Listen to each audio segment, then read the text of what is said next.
saying that with no attempt of trying to subvert the previous performance of the witness before us, but I think today is doing much better. I thought it's important that I make that statement. Are you saying he has the helmet on his head?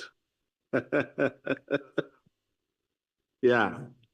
No, Mr. Nkabinde, you've been with IPIT since 2010, right?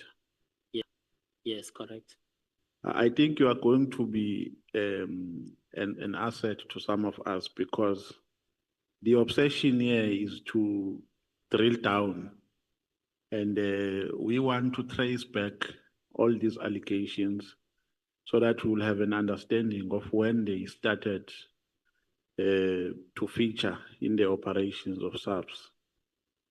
Now, when General Nhlanhla Mkhwanazi was here, when he was describing your relationship, he said that you guys started to be close when you had problems at IPIT. Apparently, you applied for a post for which you were not appointed, and that's how you got close to each other. Can you say something about that? Is it true? Was it a true reflection of what you know? If you want to make some additions, you are free to do so. It is very correct that during my hardship from IPIT, General Mkhwanazi was a person supporting and next to me because he was not also in support of what is happening in IPIT when it comes to state capture. So now when I'm reporting this, he was also happy that someone could stand up against the state capture. So he is correct that I ran to him and share my frustration. So in your belief, were you unfairly treated when you were not appointed, or the processes were fair and you were excluded on merits? The post that I was unfairly treated, when I left IPIT, then I was outside government. Then at some stage, there was a post advertised in the SAPS. Then I applied. When I applied for that post, I was invited for an interviews. Then I became number 1 to that post. I was recommended for the post. Then while I was waiting for an appointment letter, Paul OSullivan sent an email to the then National Commissioner, General Stoll. And in that email, he's saying, you dare appoint that man, Kabinde. And he copied me in that email. Then at the bottom of the email, he wrote to me, Kabinde, how do you think I would miss this? Because I told you I won't let my eyes off you. So that means, according to Paul OSullivan, I must suffer for the rest of my life while he's still alive. So that's what happened. And indeed, I was not appointed based on one email from Paul OSullivan. The way is so powerful. Okay. Can we just request SC, because it's now Honorable Nomvalo's time to ask questions. The camera can't locate him because he's sitting right behind you. It's just 1 minute, don't worry.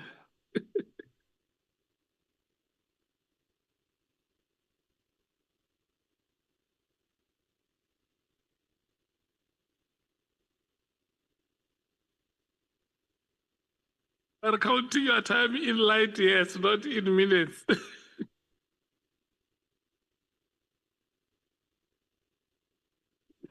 Can I proceed, Chair? Well, I forgot to ask you, should I address you as Mr. Nkabinde? Yes.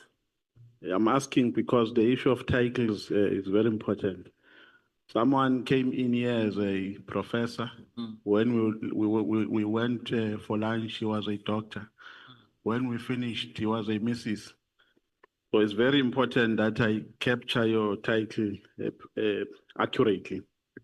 Now, you are saying Paul O'Sullivan wrote an email to the National Commissioner. Yes. Who is this Paul O'Sullivan? Because even General Nhlanhla Mkhwanazi, when he came here, he spoke about him. What is his interest in SAPS? Does he play any official role in SAPS? He does not play any role in SAPS, but is in charge. Because he can send one email and everything stopped. So I even, through you, Chair, I even took that matter to Labour Court. How on earth an outsider send one email, and I've got all the proof that I got the post. I'm recommended for the post. How on earth an outsider send one email and my appointment is stopped? And while that Labour case is going on, it was when Minister Mkhunu appointed me. Then I had to then withdraw that post because it was a lower post anyway.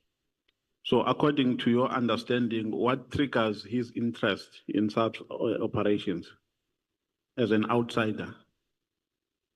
Why is he so interested? There's a long history because the report that we are referring to in this house also implicates him. In fact, that is a report that I was reporting what McBride and Paul OSullivan are doing. So I know they just hate me with passion. Okay. Including Sesogo, Yeah. the one that is with IDEC.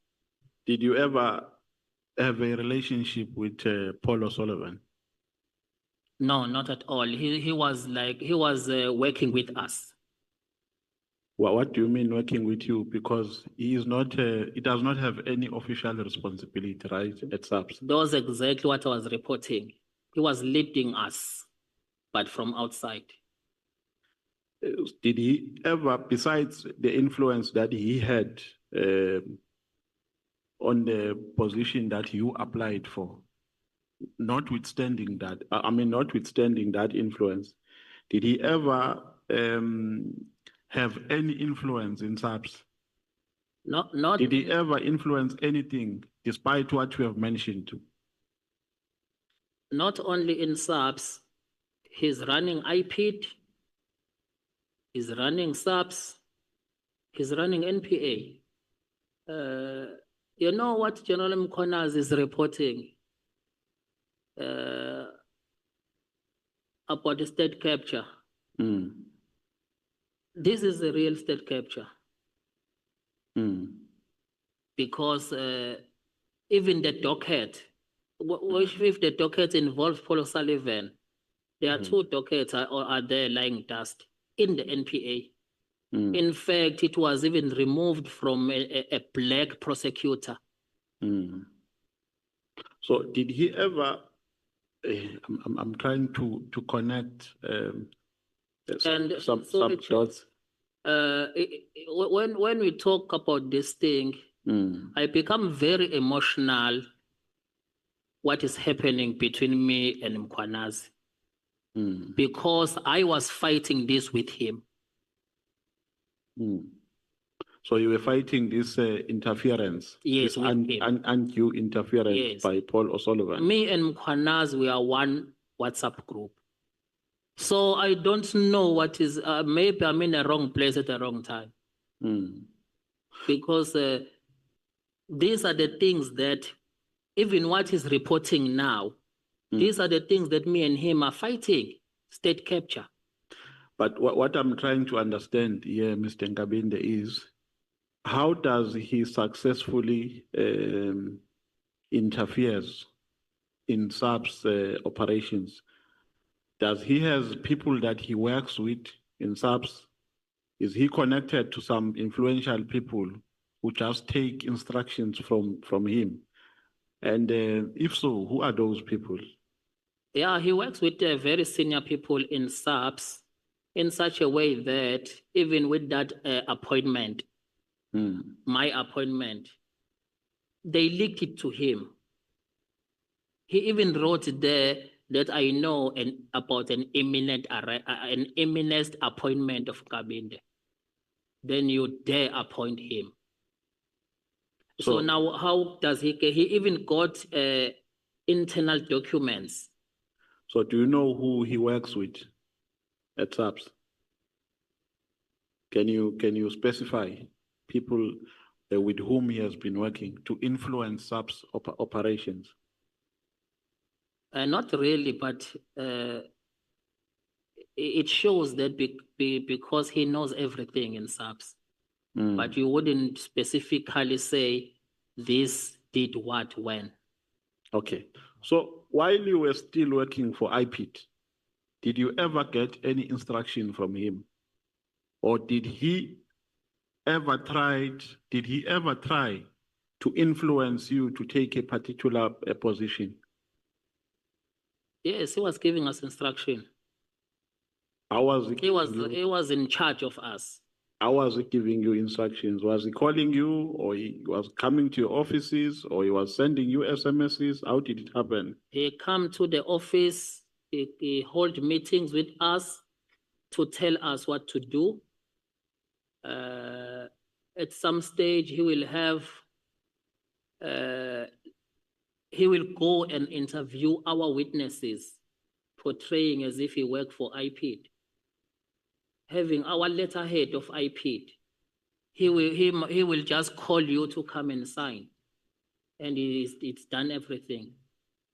Yeah, because you know what I'm trying to understand here is how does an outsider who does not work for SAPS how does he has so much influence in SAPS operations? Where is he getting those powers from? I mean, it means the system is very loose at SAPS. Anybody can just go in and call staff members and invite them to a meeting. Is it loose to that extent that anyone like myself, I can just go to any SAPS offices here or IPIT offices and say, guys, let's meet in the boardroom, let's have a meeting and give you instructions? Yeah, no, they are in charge. He is in charge. But where does he get those powers from? Because for you to be in charge, you must get powers from somewhere. Hey, we don't know. Maybe this, at least now, it's revealed now to the higher authority in Parliament. So because this thing was never even attended to. My report was never even interrogated, except that Minister Tsele used it not to renew his contract. But the allegation, they were never dealt with. In fact, I'm the one who's suffering outside, that even when I've got an opportunity to get a job, Paul OSullivan will send one email to stop me. Now, it means even this appointment, I only got it because it was a hierarchy from a political office. He could not stop it. Yeah, so what you are saying here is that you were not appointed because of his influence. Yes, one email. To the National Commissioner. Yes. So the National Commissioner acted in accordance with the instructions of Paul OSullivan. Yes. Okay. So did he ever influence a dismissal of anybody or a removal from any position of any person who ever worked for SAPS? Yeah, that was the project that we were in, which is part of what I was reporting. The project was to make sure that General Phahlane does not get appointed as a permanent national commissioner. He was an acting national commissioner by then. No, wait. So when you are saying it's a project that you were in, do you also involve yourself in that project? Hence, I reported it, yes. So you were a group that was plotting against General Phahlane. We were in that task team that were plotting with an instruction of McBride and Paul OSullivan. So how were you plotting? Were you holding physical meetings or? Physical meetings and how we're gonna do it. That's why I ended up reporting this. It was against my conscience, destroying people. Then Phahlane was then suspended. Motiba came in as an acting national commissioner. We go for him. So tell me, why was Phahlane a target? The main thing was that there was no permanent national commissioner. Phahlane was acting. Yeah, sorry, because I also want to move with you. If you don't mind, and if you can remember, can you cite times, years and months to say at this time we plotted, at this time we did this and that, so that we can move together? Yeah. Yeah, no, I think it was a year 2017 where we were busy with plotting to remove Phahlane. He was an acting national commissioner. The main reason, Paul OSullivan wanted McBride to become a national commissioner. So we were targeting everyone who occupied that seat. Because Paul OSullivan wanted McBride, it's like in IP, powers are limited. So McBride must become a national commissioner. So the project was to remove everyone in that seat. Yeah, because my recollection is that, well, I might be wrong because it happened some time ago. My recollection is that Phahlane was suspended. Yes. And part of the reasons for his suspension was an issue of blue lights and I think a sound system. Sound system. There was a story about blue lights and the sound system.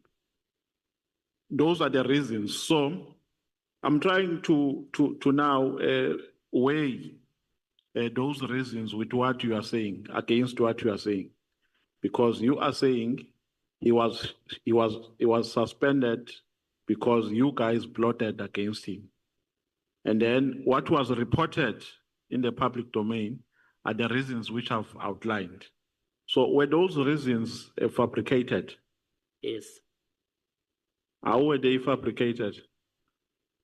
We created a scenario where we have a search and seizure to go to his house to look for the sound system that he bought. But the aim was not about sound system. The aim was to come with the media. Acting national commissioner's home was raided, so that the president will have no choice but to remove him. So you came with the media? Yeah, the media was plotting with us. So you plotted with some journalists? Yes. And then the other story of blue lights? No, the other story, blue light, it was after he was not even already, he was already removed. He was removed. Yeah, it was other. But it also implicated him. It also implicated him. And in that blue light, the target was him, because they were looking for him in all angles. Even the blue light story was part of that. So the gist of all of this was a power struggle. The gist of all this is to usurp power in the criminal justice system. Because our targets were in different departments. NPA, SSA, IP, SAPS, all of those. The plan was there, how those people have to be targeted so that they would get removed. Now, you said you were plotting, so I assume that you were plotting as a group. Are you in a position to mention other people who were part of that group that was plotting against I Phahlane? can give one example, just one example here in my report. In one paragraph here, it was a well-known fact that Mr. Robert McBride wanted to become a national commissioner, and he was telling some members of task team that he was considered for the post. Sorry, before you go on, we are talking about a task team here. Was it a factional task team or it was an official task team? Is it a task team that you established yourself in pursuit of what you wanted to achieve, or it was a task team of SAPS, an official task team? Now remember, this is IP. I mean, sorry, of This IP. is IP, Yes. then McBride Yes. established a task team. Then he recruited us from different offices to become a national task team. He established a factional group. Yes. So you were part of a factional group. Yes. Okay. And we even the name of that group, it was a Phahlane task team. So the name, did you have documents? I don't understand. What do you mean the name? Did you have founding documents of this factional group? Where was it termed, or you had a WhatsApp group? Yeah, but we were reporting directly to McBride. So you had a WhatsApp group? Yes. That's where you were plotting. So that's where this name was written, Phahlane Group. I mean, Phahlane. The name of the group, yeah. The name of the group was Phahlane Task team. Phahlane task team. Yeah, because the task team was established solely for him. No, Chair, I think we'll make a submission, but I think it's very important that we invite General Phahlane to come to the committee. Yeah, you can carry on. I interrupted you while you were still speaking. I was just want to make one example in this paragraph that there was a meeting that took place at Mr. Paul OSullivan's house. This house was a former house of a well-known Rondeville creature,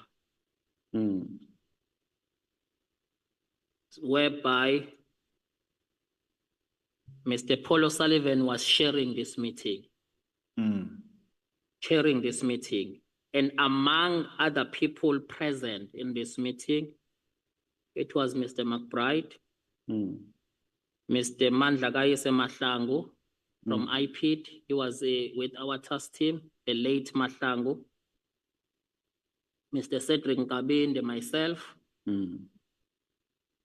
Sarah Jane Trent. She was a Paul OSullivan assistant. A white lady called Candice from Crime Intelligence, Mr. Shedrack Sibia, the former Gauteng Hawks boss, two white males, representative from AfriForum and from DA. And a white lady as a journalist. The main purpose of this meeting was to plot how to bring down Phahlane to ensure that he was not confirmed as a national commissioner. AfriForum representatives guaranteed that the funds were available to carry out this mission. And Paul OSullivan... I'm sorry for interrupting you. You forgot to mention the year. When was that? This report is 28 April 2018. 2018, when you were about to leave IPID. Yes, so this probably towards the end of 2017. Or towards the end of 2017, okay. The main purpose of the said meeting was to plot how to bring down Phahlane to ensure that he was not confirmed as a national commissioner. AfriForum representative guaranteed that the funds were available to carry out this mission. And Paul O'Sullivan was responsible of spying on Phahlane to find anything. The meeting sought to plot how to usurp power of the entire security cluster, NPA, Crime Intelligence, SSA, DPSI, and specific individuals were identified from the above mentioned department to be targeted, the purpose of which was their removal from the same position. Mr. McBride gave assurance that IPID will go after them and Paul O'Sullivan will be a spy on them. Okay, no. Can you do me a favor, Mr. Ngabinde? If you can summarize, because there are some questions which I want to ask you, and I'm afraid I'm running out of time. The gist of that meeting, even if you don't read word by word. So the gist of the meeting was to establish a plan to get rid of Phahlane. Yes. And in that meeting, you identified Paul OSullivan as a person who is going to spy. Yes. On Phahlane. Yes. So that was the first meeting of that formation. That was the first item. The other item was to identify other role players in other departments. Yes. So what was the common interest here against Phahlane of these people? What was a common interest against Phahlane and in favor of McBride? Why was Phahlane not preferred, and why was McBride preferred? Because Phahlane did not comply with Paul O'Sullivan. So Paul O'Sullivan could not control Phahlane. Whereas he could control McBride. Yes. Okay. And then ultimately, the goal was achieved because Phahlane was suspended. Yes. So according to your evidence, the reason why Phahlane was suspended was because of this plot. Yes. And nothing else. Yes. And everything else which was reported was fabricated. Yeah, that's why he has never been arrested on those things. Okay. And then that is why allegations are very dangerous if not proven. Because we have people like Phahlane now who they lost all their livelihood. So it's very important to prove allegation and test them. So with this blue light case, they were just fueling a plot which was already in existence. So that there will be more halabaloo. So which company was supplying blue light? I can't remember. Instrumental Law something. Yeah. Were they charged, that company? Yes. Were they formally charged? Yes. Do you know where the case is now in terms of progress? Is there anyone who was arrested, prosecuted? They are going court even now. Yes. Yeah. But no one has been arrested. No, they were arrested. They are appearing in courts now. Or they have not been convicted? They have not been convicted as yet.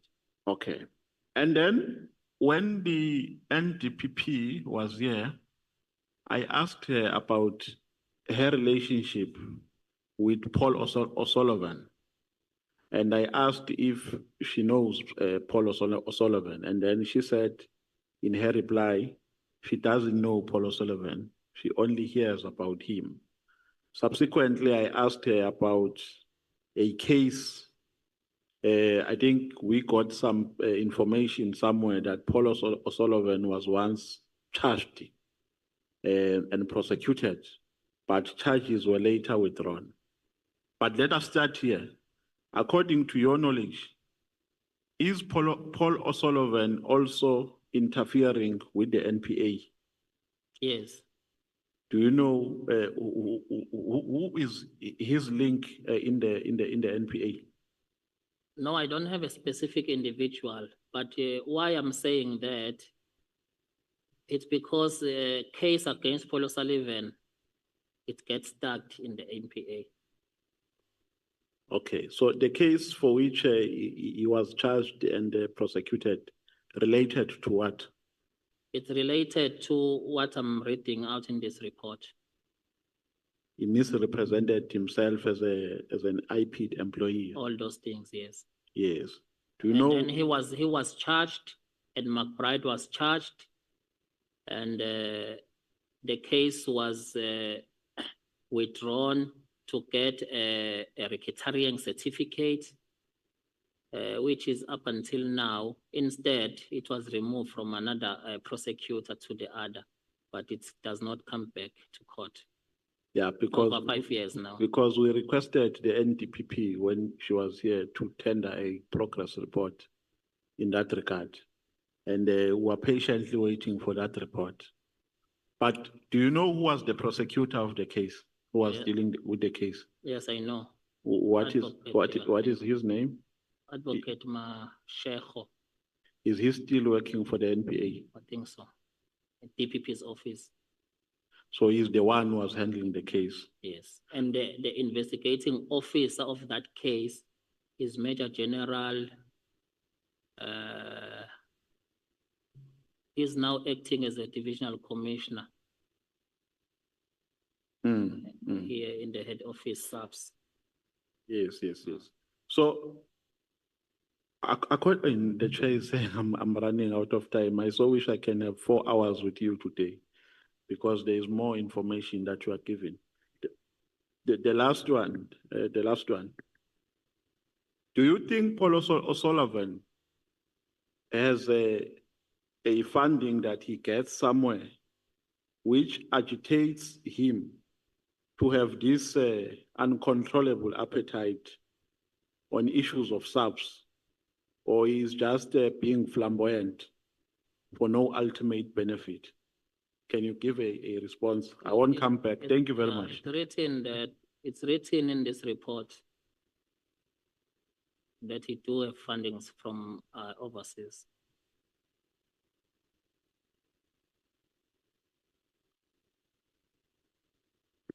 So the funding is specifically for the task that he is pursuing. Yes. To interfere with the work of SAPS, of the justice cluster. Yeah. Thank you. Thank you.